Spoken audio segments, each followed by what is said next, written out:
Hola comunidad cristiana Emanuel, Dios te bendiga. Hoy estamos aquí con una clase más que se llama ¿Qué consecuencias trae a mi vida el pecado? Es la clase número 15 y te voy a pedir que tengas a tu mano tu pluma, tu lápiz, tu marcatextos y sobre todo tu Biblia, ¿sí? Porque vamos a estar leyendo varias citas bíblicas y pues yo quiero que tú las leas junto conmigo. Y bueno, comencemos. La clase pasada aprendimos que pecar es desobedecer a Dios. Y que como consecuencia nos separa de Él y por lo tanto nos lleva a la muerte eterna. Pero ¿habrá consecuencias también mientras vivimos aquí en la tierra? Claro que sí, ¿verdad? Si tenemos cosas que no agradan a Dios en nuestra vida, pues obviamente van a traer una consecuencia. ¿Qué otra pregunta número 1. ¿Qué otra consecuencia tiene vivir practicando el pecado? Eso está en Primera de Corintios 6, 9 y 10. ¿Sí? Vamos a leer lo que dice. ¿No sabéis que los injustos no heredarán el reino de Dios? No erréis, ni los fornicarios, ni los idólatras, ni los adúlteros, ni los afeminados, ni los que se echan con varones, ni los ladrones, ni los ávaros, ni los borrachos, ni los maldicientes, ni los estafadores heredarán el reino de Dios. Bueno, aquí tenemos una lista muy larga que nos explica y nos dice, nos aclara quién no heredará el reino de Dios. Entonces, ¿qué otra consecuencia tiene vivir practicando el pecado? Pues no participar del reino de Dios, no ser parte del pueblo de Dios, no tener esas bendiciones que Dios nos promete en su palabra. El que no vive las reglas de un reino no puede estar protegido por sus autoridades y sufre las consecuencias que son escasez, enfermedades hereditarias, violencia y sobre todo un vacío espiritual. ¿Sí? Tú puedes ir a cualquier lugar, tú puedes pedir consejo con cualquier persona, puedes pagar mucho dinero, tener mucho dinero, pero si Dios no está en tu vida, si tú no obedeces a Dios, ese vacío espiritual va a estar por vida en tu vida. ¿Sí?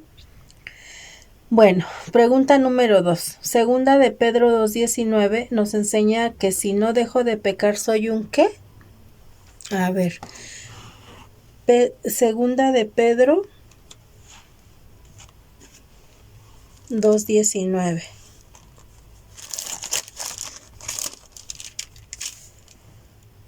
2:19.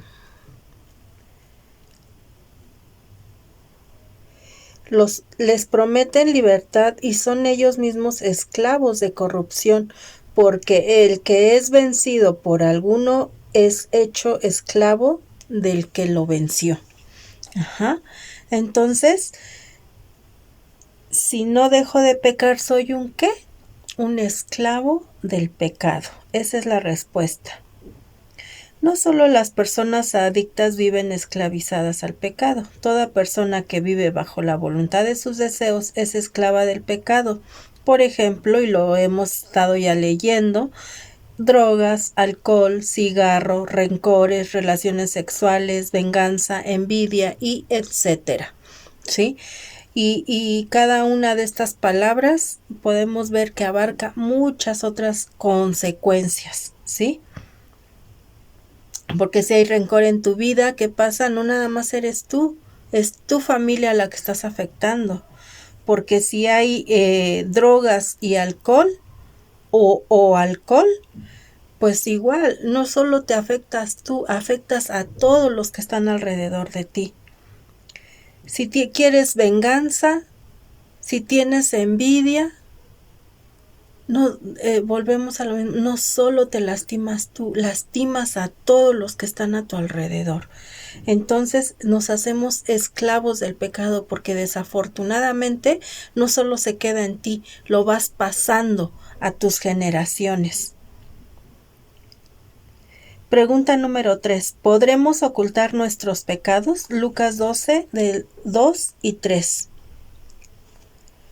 Lucas 12, versículo 2 y 3. Dice, porque nada hay encubierto que no haya de descubrirse, ni oculto que no haya de saberse. Por tanto, todo lo que habéis dicho en tinieblas, a la luz se oirá, y lo que habéis hablado al oído en los aposentos, se proclamará en las azoteas. Wow. ¿Podremos ocultar nuestros pecados? No. No hay nada que no hables, que no digas, que Dios no lo sepa. Y dice, todo en algún momento saldrá a la luz. ¿Sí? Dice su palabra, aún debajo de las piedras, Él me ve, Él me encontrará.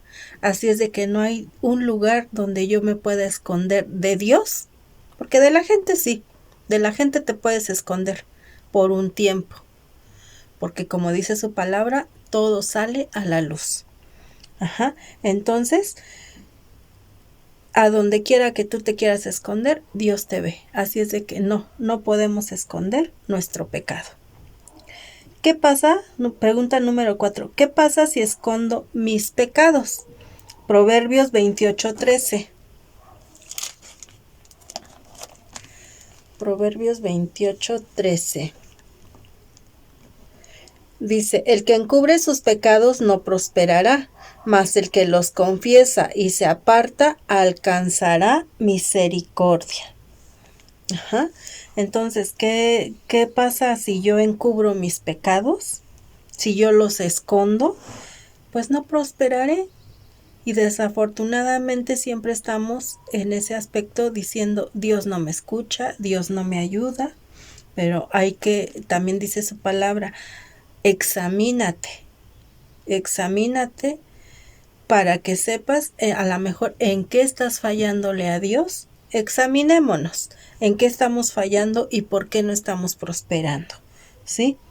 Según el versículo anterior, ¿cuáles son las dos cosas que debo hacer? Bueno, dice ya, el que encubre sus pecados no prosperará. Esa es la respuesta a nuestra pregunta. Pero dice la segunda parte, más el que los confiesa y se aparta, alcanzará misericordia. Entonces, ¿qué tengo que hacer? Confesar mi pecado y apartarme de seguir pecando. ¿Qué le dijo Jesús a María? Vete y no vuelvas a pecar. Eso es lo que Jesús nos dice a cada uno de nosotros. Ya te perdono, no lo vuelvas a hacer. Pregunta número 5. ¿A quién debo confesar mis pecados? ¿A quién debo de confesar mis pecados? Salmo 51, 3 y 4. Salmo 51, 3 y 4. Porque yo reconozco mis rebeliones y mi pecado está siempre delante de mí. Contra ti solo he pecado y he hecho lo malo delante de tus ojos, para que seas reconocido justo en tu palabra y tenido por puro en tu juicio. Delante de ti solo he pecado. Y siempre el pecado está delante de mí. Siempre está nuestra conciencia ahí. Es que hice esto, es que hice aquello. Es el Espíritu Santo que te está redarguyendo y quiere que vengas a pedir perdón y te arrepientas de esos pecados.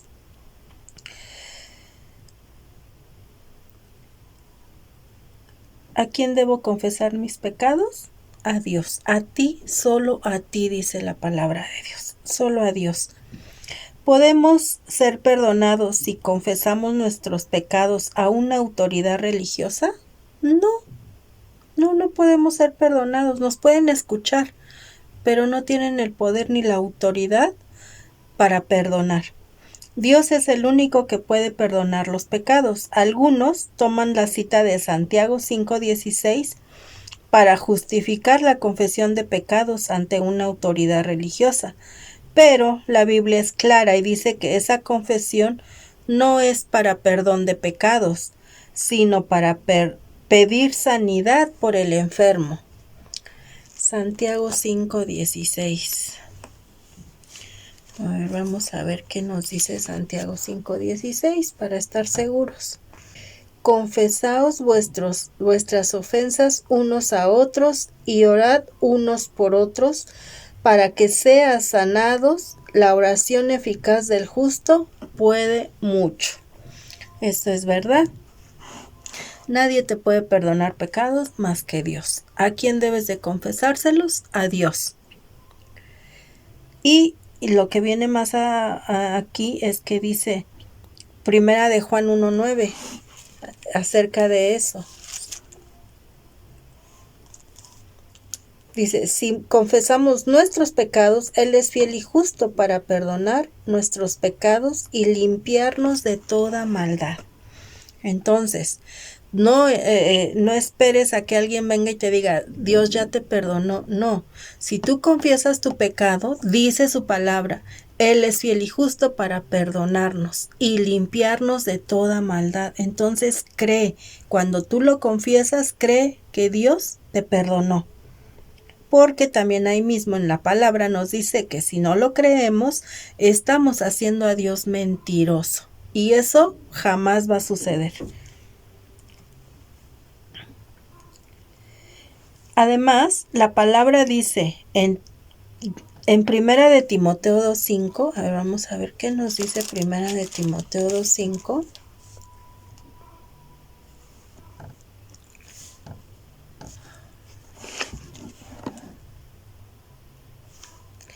Dice, hay un solo Dios y un solo mediador entre Dios y los hombres, Jesucristo, hombre. O sea, que no hay nadie más que pueda estar entre yo y Dios más que Jesús. Es el único que puede abogar por mí. Es el único que puede decirle a Dios, Señor, perdónalo, porque ya se arrepintió y porque ahora sí que dice su palabra, que si pecado hemos cometido, abogado tenemos en el cielo. Y ese abogado que intercede por ti y por mí es Jesucristo. Entonces, ¿quién es ese mediador? Jesús, no hay más. Hebreos 10:19 y 20 nos dice, no necesitamos la absolución de ningún ser humano. Hebreos. A ver, vamos a ver qué nos dice Hebreos. Creo que esa cita. Así, aquí está. Que tengo que marcar, hermanos, porque si no ya no veo. Hebreos 10, 19 y 20. Dice, así que hermanos, teniendo libertad para entrar en el lugar santísimo por la sangre de Jesucristo, por el camino nuevo y vivo que Él nos abrió a través del velo, esto es, de su carne. A través de Él, solamente de Él. Ya en una predicación, en la predicación pasada, me parece que nos hablaban del velo, ¿verdad? Que a través del velo, que se rompió ese velo, nosotros pudimos llegar directamente a Dios. Ya lo tenemos, hermanos. Solamente es creer que por Él vamos a ser perdonados. ¿Por qué no necesitamos que nadie nos absuelva, que nadie nos perdone aquí en la tierra más que Dios? ¿Y qué dice su palabra? Nadie llega al Padre si no es por mí. Eso lo dijo Jesucristo. Entonces, tú no puedes acudir a varias personas, pero esas personas no te van a llevar a Dios. Solamente Jesucristo. Pregunta número 6. ¿Qué hace Dios cuando le confieso mis pecados? Otra vez, Primera de Juan 1:9. Él es fiel y justo. Si yo confieso mi pecado, Él es fiel y justo para perdonar mis pecados. Dice aquí en la respuesta, me perdona y me limpia. Exactamente. Perdona todo lo que ya hice anteriormente y me limpia, porque cuando llegas a Cristo te sientes sucio y sí pides perdón, pero aún te sigues sintiendo mal. Entonces, el trabajo después de aceptar a Cristo en nuestra vida, el trabajo de Él es irnos limpiando, irnos quitando esa suciedad para que nosotros nos sintamos dignos de recibir ese perdón que nos da. El pecado me separa y limita de las bendiciones de Dios, por lo tanto debo admitir ante Dios mis pecados, quien es el único que me puede perdonar. Exactamente, hermanos, solamente ante Él debemos de estar de rodillas pidiendo perdón y aceptando ese perdón en nuestra vida. Bueno, esta es la clase número 15. La próxima clase veremos cómo podemos dejar de pecar, ¿sí? Para que no haya consecuencias que ya vimos en nuestra vida. Dios te bendiga, Dios te guarde y Dios te siga prosperando.